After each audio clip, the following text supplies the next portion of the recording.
السلام عليكم. معكم مراد محمد من قناة اتنشن معايا النهاردة وانا راكب الكاريتا بتاعتي زي ما انتم شايفين، وبتمشى في جولة حرة كده في البلد، فمش عارف اخدكم ونروح نتفسح فين، بس اجى على بالي ان احنا نروح متحف.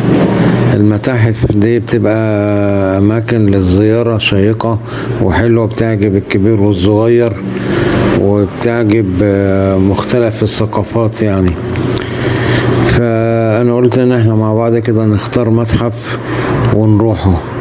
ومعروف دايما ان المتحف ده الشيء الجميل الفريد النادر اللي بيحاولوا يحافظوا عليه من العبث ومن التلف ومن السرقة، فبيتحط فين؟ في المتاحف، وبيبقى عليها حراسة مشددة.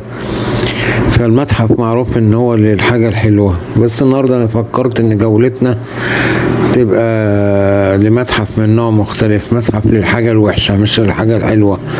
في متحف فعلا انت تتسأل بيسمعنا يتساءل ولو في متحف للحاجة الوحشة، الحاجة الوحشة مكانها في المهملات.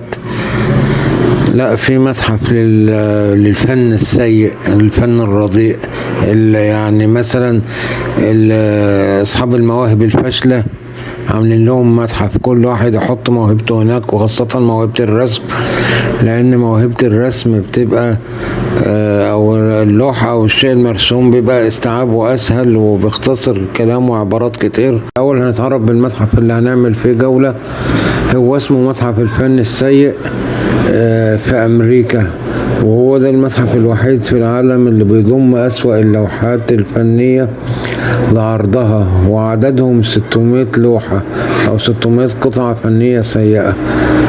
وشعار المتحف ده هو فن سيء للغاية لدرجة لا يمكن تجاهله. هو كده الشعار اللي مكتوب كده على المتحف، او المعنى اللي وراء المتحف ده هو اعطاء امل للناس وتوصيل لهم رسالة مهمة، وهي انه لا داعي للخوف من الفشل، وللتشجيع وتحفيز عدد كبير من الناس اصحاب الافكار المبدعة الذين يتراجعون بسبب الخوف وراء عرض تلك اللوحات السيئة. بدأت فكرة إنشاء المتحف لما عثر تاجر يدعى سكوت ويلسون على لوحة استخرجها من سلة مهملات، يعني استخرجها من وسط القمامة وأحضرها لأصدقائه اللي شاهدوها، فعرض عليه أصدقائه فكرة إن هو يجمع اللوحات اللي شبه دي، أو اللي يجمع اللوحات السيئة اللي بيرميها أصحابها ويحطها في مكان واحد، يعمل منه متحف متخصص للفن السيء.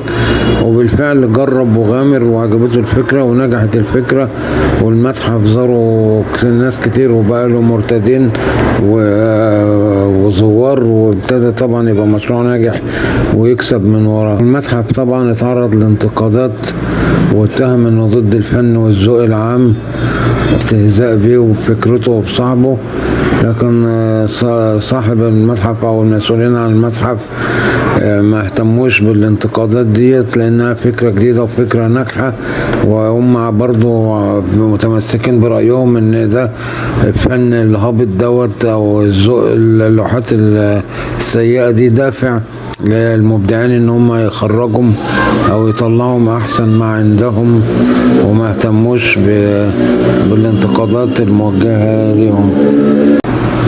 في النهاية مش هقول إذا عجبك الفيديو اشترك بالقناة، لا، هقول اللي مش قادر يدرك هدفنا من القناة ما يشتركش فيها. وشكرا.